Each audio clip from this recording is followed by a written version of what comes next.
Deus e que está separando as suas primícias para Deus, está falando: olha, essa primeira parte, essa parte que é a mais importante, eu dedico ao Senhor, porque eu confio que Ele vai continuar abençoando todo o restante da minha vida.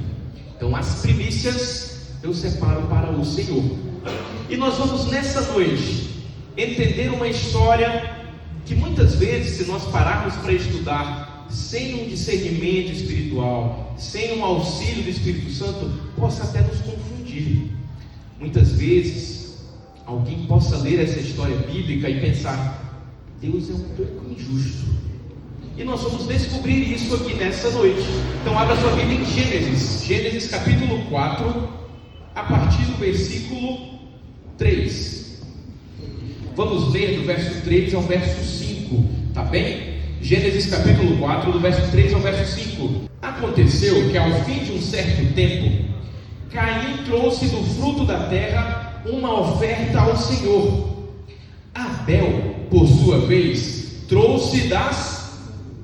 O que está escrito aí? Trouxe das primícias do seu rebanho e da gordura deste.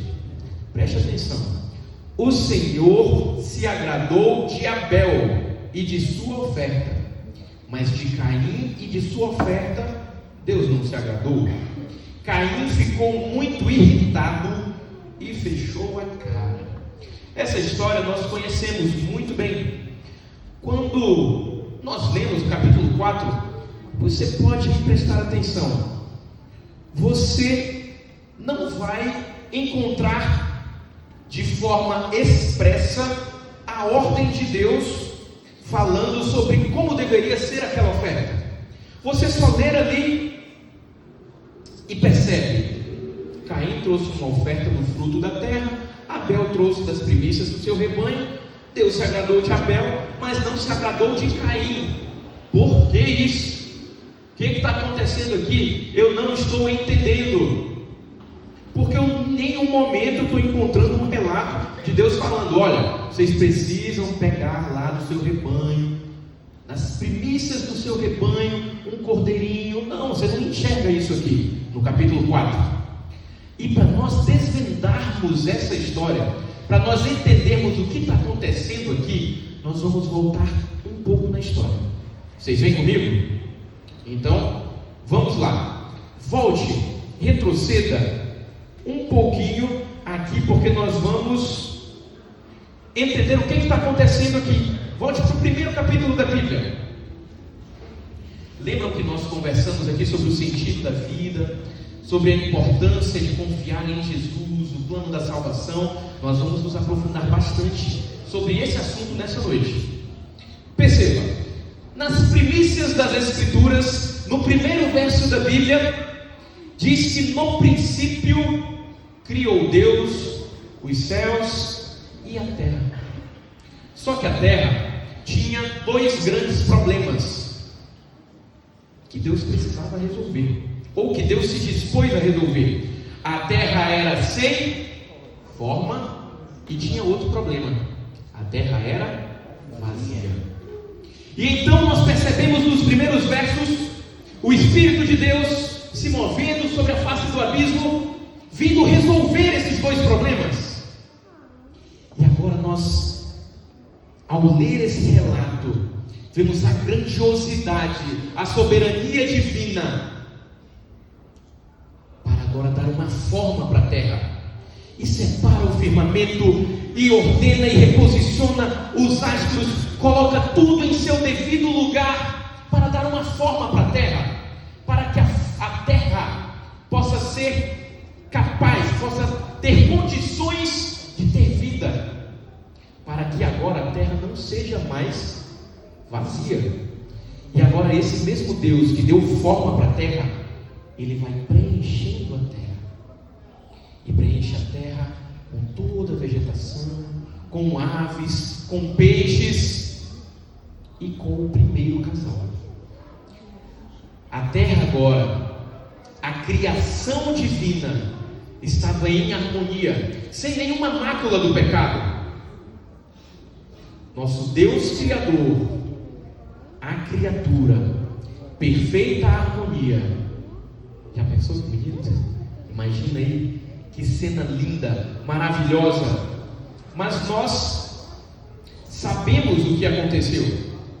No terceiro capítulo da Bíblia, se você for avaliar o 1 e o 2, está falando sobre essa harmonia, sobre a beleza da criação. No capítulo 3, você, se for seguir aqui a linha de raciocínio, você entende que eu quero ver mais histórias bonitas, eu quero ver mais dessa harmonia, eu quero ver mais dessa felicidade, dessa beleza da criação. Só que o capítulo 3 começa com um vav do hebraico, que é um mas, embora, contudo, entretanto. É a primeira palavra do capítulo 3. Mas a serpente. Mas a serpente. Contudo, mesmo com toda essa beleza daqui, entretanto, é um contraponto, é um contraste claro de uma linha de raciocínio da mesma história. Mas a serpente, estão comigo? Primeiro versículo. Ela ali já inicia esse capítulo tendo um diálogo com Eva. Percebe que já começa com um diálogo? Não tem um relato falando como que Eva se afastou de Adão e foi lá conversar com a serpente. Já inicia no diálogo. Aqui nós já aprendemos uma lição importantíssima. Quando nós voltamos ali no capítulo 2, Deus, Ele olha ali para o homem e fala: toda essa criação, de todas as árvores, todos os frutos, vocês poderão desfrutar. Mas tem uma árvore, aquela bem dali, dela não. É a árvore do conhecimento do bem e do mal. Mas percebe que, além da proibição, tem todo o restante para desfrutar. Mas aquela ali não. E você percebe naquele momento, que em nenhum momento ali, Deus falou: olha, nem chega perto. Não é para chegar lá perto, não. Se você comer do fruto daquela árvore, no dia em que comer, certamente morrerás. Certamente morrereis. Se comer, vai morrer. Se comer. E nós percebemos no capítulo 3, Eva tendo um diálogo na sombra daquela árvore, conversando com uma serpente. Muitas vezes, meus irmãos, nós estamos fazendo como Eva. Ah, mas isso aqui não é pecado. Se esse daqui é o limite, então é até aqui que eu vou. Até aqui está tranquilo. Eva sabia que se comesse, morreria. Mas não tinha problema conversar com a serpente. Não tinha problema chegar perto daquela árvore. Muitas vezes, nós percebemos o abismo, ele vai até aqui. Ficar por aqui não está tão legal. Se eu posso ir até aqui, eu vou. Meu irmão, a queda, o pecado, ele tem um começo. E muitas vezes começa com conversinhas despretensiosas, que nós sabemos que não leva a lugar nenhum. E quando você vê, você já caiu. Essa conversinha causou a queda da humanidade. Eva foi enganada. Deus havia dito que no dia que eles comessem daquele fruto, certamente morreriam. Mas perceba no versículo 4, Gênesis 3, 4, nós vamos trabalhar esses textos exaustivamente. Então, fiquem com sua Bíblia aberta. Pegue sua Bíblia. Se você ver alguém aí por perto que está sem a Bíblia, ajude, mostre, está bem? Vai ser muito importante isso. No verso 4, a serpente disse à mulher: é certo que vocês não morrerão. Deus disse: se comer, certamente morrerão. Certamente morrereis, certamente vão morrer. A serpente disse: olha, não vão morrer não. Essa história, essa mentira, esse engano vem desde o Éden e percorre até os dias atuais. A imortalidade da alma é um engano proclamado pela serpente que nos alcança hoje. A serpente ali prometeu para Eva: olha, se você comer do fruto, você vai ter todo o entendimento, toda a sabedoria e toda a liberdade. Você está sendo presa. Deus não quer que você tenha o mesmo entendimento que Ele tem. Veja só, uma serpente, eu comi, eu estou falando. Esse engano é proclamado até hoje. Até hoje.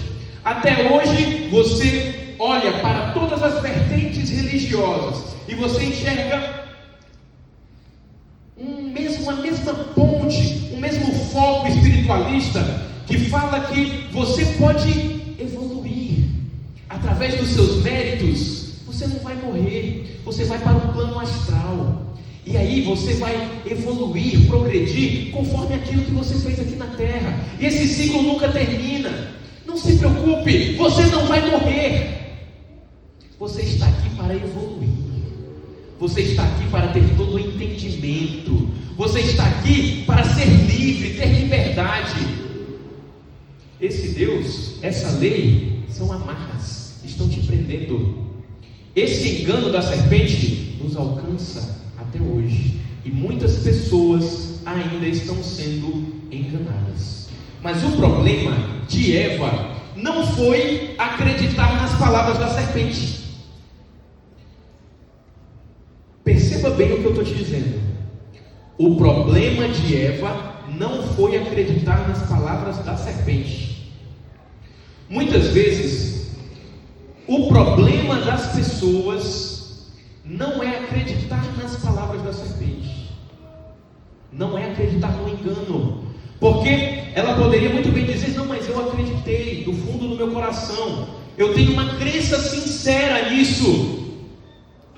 Não importa se você acredita no engano. Sabe o que realmente importa? Você sabe por que os homens serão condenados no juízo?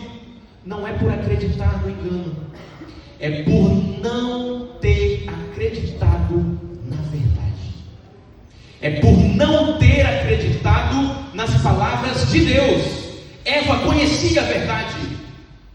Deus disse: se comer, vai morrer. A serpente vem e fala: não vai morrer não. O problema não foi ter acreditado na serpente, foi ter duvidado da palavra de Deus, foi não ter acreditado no que Deus tinha falado. A verdade está escancarada, mas não é assim. Percebe? É preciso acreditar na verdade, é preciso confiar na verdade, porque a partir do momento que você confia, crê e vive a verdade, você não é enganado, você é liberto. Quando você conhece a verdade te liberta. Conhecereis a verdade e a verdade te libertará. Amém. A verdade, quando você se agarra na verdade, você não cai no engano, você não é enganado. Mas para isso precisa se apegar à verdade. O X da questão foi que ela não acreditou nas palavras de Deus. E no versículo 6 nós percebemos 3 verbos, 3 ações de Eva.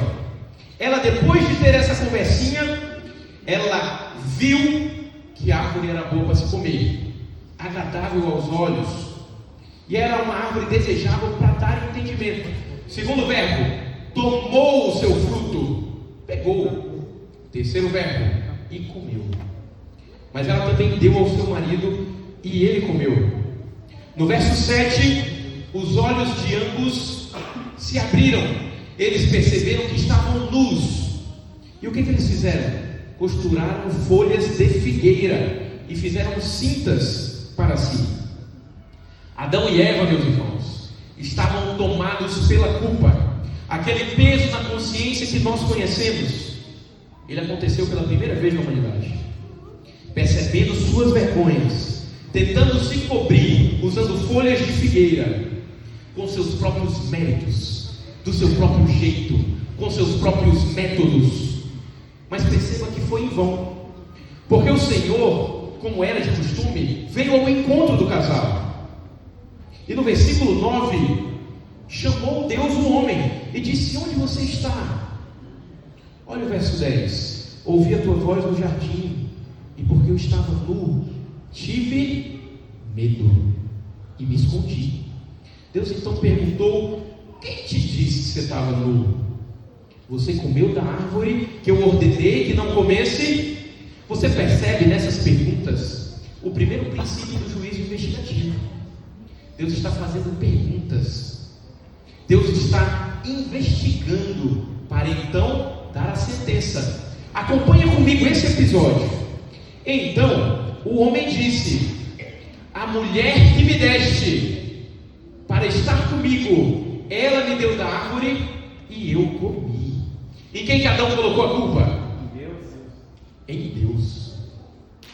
Se a gente ler rapidamente, nós podemos até achar que Adão está colocando a culpa em Eva. Porque você comeu da árvore que eu falei para não comer? E Adão, a mulher que o Senhor me deste, foi ela que me deu para comer.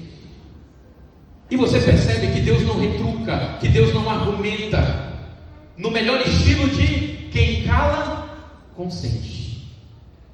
Então o Senhor Deus disse à mulher, versículo 13: o que é isso que você fez?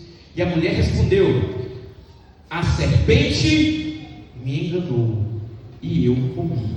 Em quem que a mulher colocou a culpa? Na serpente.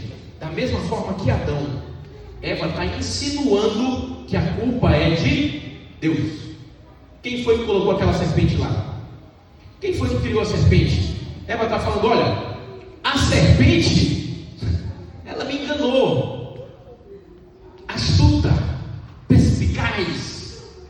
Adão e Eva estavam insinuando que a culpa de sua queda era de Deus.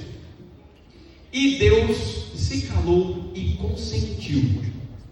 Se você quer ter uma certeza maior sobre isso, venha na quinta-feira, não perca. Na quinta-feira nós vamos voltar nesse assunto aqui. Deus, a culpa é minha?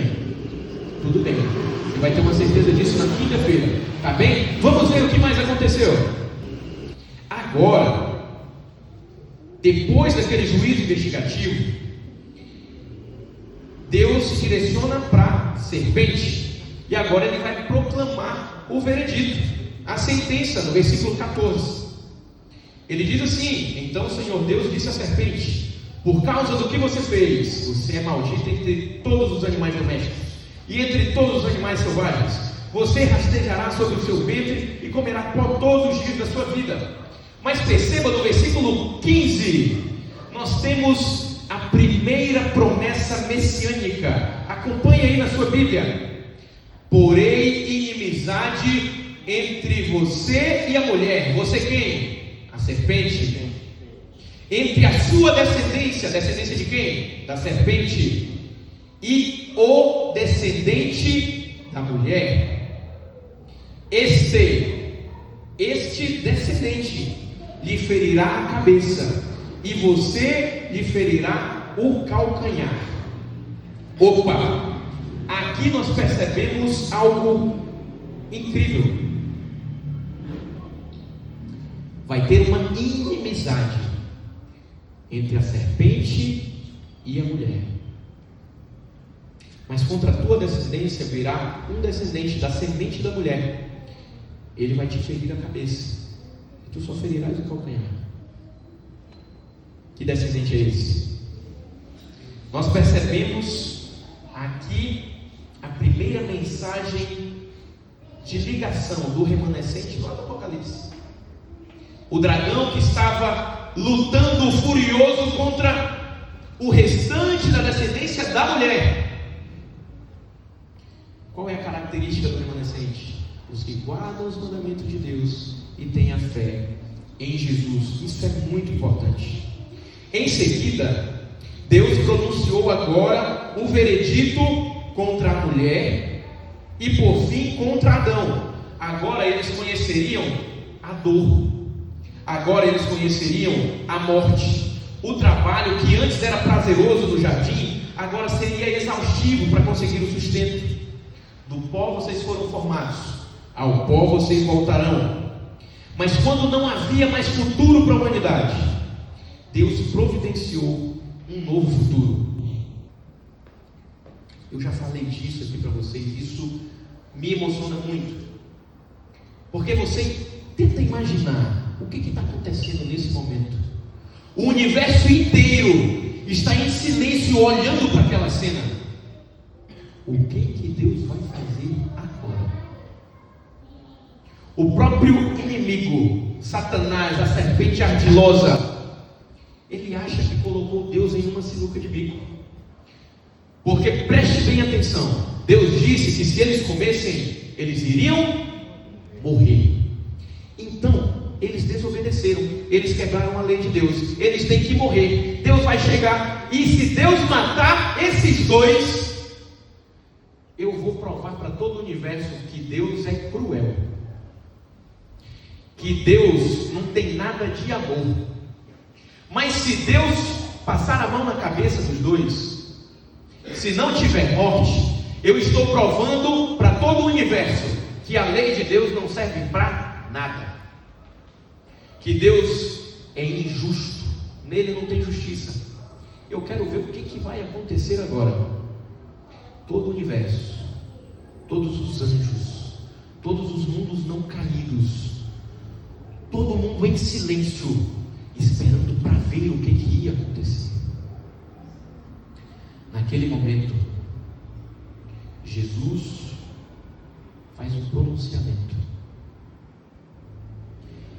E ele fala: se houve pecado, tem que ter morte.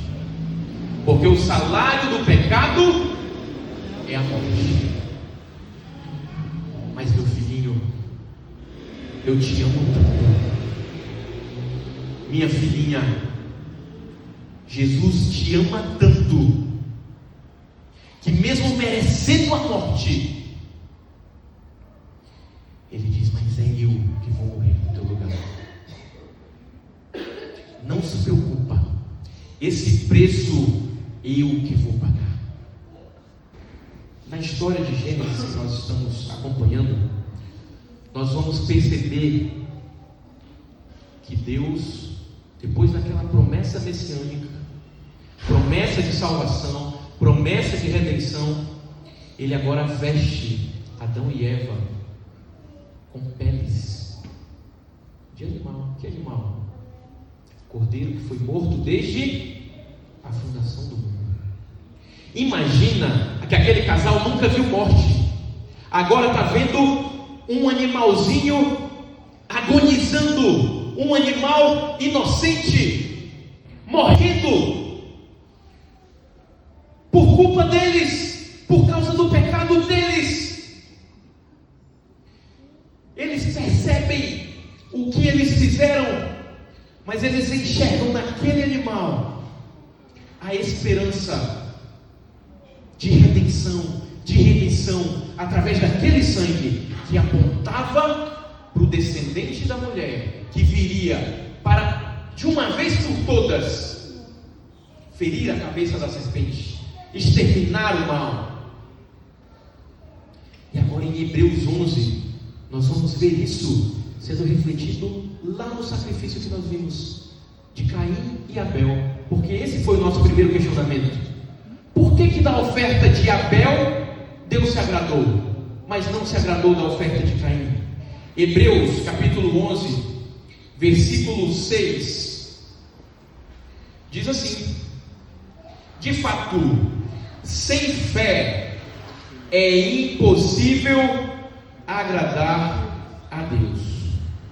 Agora olha o verso 4: pela fé Abel ofereceu a Deus um sacrifício mais excelente do que Caim, pelo qual obteve testemunho para ser justo, justificado pela fé. Abel agradou a Deus, porque a sua oferta manifestava a sua fé no Messias, no Salvador, manifestava a sua fé na redenção. Abel possuía as características do remanescente: fé em Jesus e obediência. O sacrifício de Abel correspondia com o plano da salvação, porque sem derramamento de sangue não há remissão por pecados. Assim como Adão e Eva se vestiram com folhas de figueira, do seu próprio jeito, Caim, ele trouxe do fruto da terra uma oferta ao Senhor, do seu jeito, do jeito que ele achava que Deus aceitaria. Os dois irmãos sabiam que suas ofertas deveriam expressar fé no Salvador e ao mesmo tempo reconhecer a sua total dependência em Deus para o perdão, para a remissão dos pecados. Os dois irmãos eram iguais, ambos eram pecadores, ambos reconheciam o direito de Deus, a reverência, a adoração, mas a diferença entre eles era grande, era enorme. Meus irmãos, nós já conhecemos o plano da salvação, nós já entendemos que o salário do pecado é a morte, é por isso que a morte está aí. Nós já entendemos que nós só podemos voltar ao plano original de Deus, de vida eterna, através de Cristo Jesus, por intermédio de Cristo Jesus. Não é através dos nossos esforços, não é através dos nossos próprios méritos. Não há nada que nós possamos fazer que possa nos redimir. Nada. Apenas através da fé no sacrifício de Cristo Jesus. Só assim nós podemos ser justificados pela fé. E mesmo entendendo isso, muitas vezes nós estamos agindo como Caim. Muitas vezes nós estamos fazendo as coisas do nosso jeito. Muitas vezes nós estamos vindo para a casa de Deus trazer uma adoração que não é agradável ao Senhor. Os dois criam em Deus, os dois sabiam da existência de Deus, os dois estavam trazendo uma oferta a Deus, mas apenas um tinha fé plena, confiava no plano da salvação. Apenas um sabia que apenas através do sangue poderia alcançar a misericórdia divina. Apenas através do sangue do Cordeiro ele poderia ser lavado. Não é de qualquer jeito. Meu irmão, muitas vezes nós estamos caindo no erro, no engano de achar que aquilo que Deus diz não é aquilo que Deus diz. Deixa eu te contar um segredo. Quando Deus diz, quando Deus ordena, quando Deus instrui, é exatamente aquilo mesmo que Deus está querendo dizer. Não tem interpretação, não tem exegese, não tem hermenêutica. Quando Deus diz, é aquilo mesmo que Deus está dizendo. Não procura outra coisa não. Ah não, mas eu acho que isso aqui pode ser feito assim. Meu irmão, cuidado com a religião do eu acho. Cuidado com os achismos. Caim achava que Deus poderia aceitar aquela oferta. Adão e Eva acharam que poderiam se cobrir usando folhas de figueira. Mas a verdade estava ali. Eles conheciam e foram enganados simplesmente por não querer seguir a verdade. Caíram por não querer obedecer a verdade, por não querer obedecer os mandamentos de Deus. Está tudo muito claro. E hoje continua da mesma forma. Hoje há pessoas aí fora que vão dizer que você, crente, está preso. Você não tem liberdade aqui dentro da igreja. Mas pergunta para essas pessoas se elas conseguem passar um final de semana sem se divertir apenas utilizando drogas. Tira o álcool dessas pessoas para ver se elas conseguem sobreviver. É nessa liberdade. me fala se é possível se livrar da morte. Porque a morte é a única certeza proclamada aí fora. A única certeza que você tem é da morte. Jesus venceu a morte. Amém. E é através desse sangue que foi derramado por ti e por mim que nós podemos voltar a almejar a vida eterna. Porque a vida eterna é o plano de Deus para nós desde lá do princípio. O universo em harmonia, Deus Criador, suas criaturas vivendo em paz. Amém. Esse é o plano de Deus para a tua vida. E nesse momento nós ouviremos mais uma mensagem musical, mais uma vez. E enquanto nós ouvimos, é momento de decisão. Se você decide nessa noite falar, eu quero agradar a Deus através da fé, porque só com fé eu posso agradar a Deus, só através da fé no sacrifício do Cordeiro. Eu quero nessa noite, não vou me levantar apenas por me levantar, apenas para receber uma oração, não. Se levante como uma decisão. Eu decido nessa noite confiar em Deus, no seu plano para a salvação, no seu propósito para a minha vida. Eu trago nessa noite as primícias do meu viver. Eu quero mais uma vez dizer a Deus, em adoração verdadeira, trazer as primícias ao altar do Senhor, confiando no sacrifício de Cristo Jesus. Amém. Se você decide, se você quer tomar essa decisão, enquanto ela canta, fique de pé. Ao final iremos fazer mais uma oração.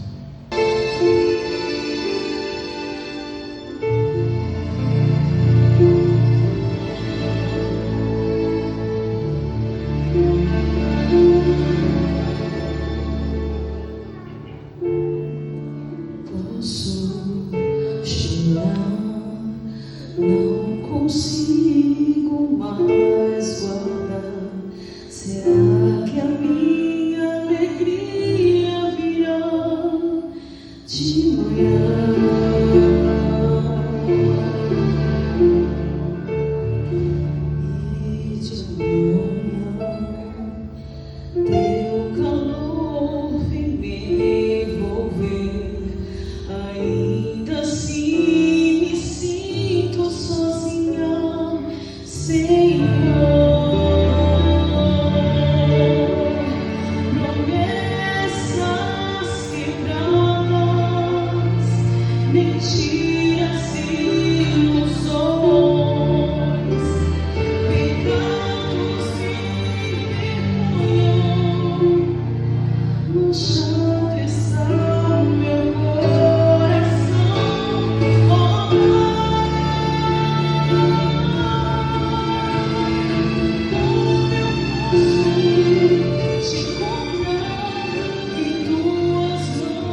você tem uma dívida gigantesca, incalculável.